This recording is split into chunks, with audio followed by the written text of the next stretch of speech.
Out of those stubbornly high gas prices, U.S. oil spiking around $112 per barrel on Monday as the European Union considers banning Russian oil imports. And that just comes days after drivers in the U.S. were getting a little bit of pocket change back at the pump when fueling up. Paul Gerke is joining us from outside of a gas station in Manhattan. Paul, how high is the gas there? I have to look at it to believe it, and I literally looked a second ago. I just got to make sure it didn't change. $5.89 per gallon. It's fitting that this mobile is across the street from a Porsche dealership here in Manhattan, because if you can't afford the latter, you probably can't afford the former right now. Energy prices have been all over the map in the last month. The price of a barrel of oil right now is actually less than it was at its peak when Russia invaded Ukraine, but any savings you're feeling at the pump are probably going to be short-lived.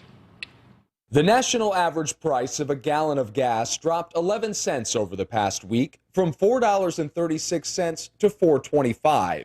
But overnight Monday, oil futures rose again. Global averages eclipsed $115 per barrel, casting doubt on any long-term relief at the pump. There is some upward movement in oil prices right now because the EU, the European Union, is considering a ban on Russian oil. So that's creating some upward pressure on oil prices. But they're not nearly back to where they were a couple of weeks ago. Any decrease in the cost of crude has been slow to trickle down to consumers, especially out west. You're actually paying 16 cents more on average in Nevada than you were a week ago, 11 cents in California. Drivers in Maryland are enjoying 46 cents of savings. Delaware and Florida have also seen modest dips. But prices are still hovering well above $4 per gallon nearly everywhere. A European Union embargo of Russian oil could mean more trouble for the global supply. So will that mean even higher prices for us at the pump? No, it doesn't. That increase in price has already been baked into what we're seeing in the pumps, and that moved in at the beginning of March.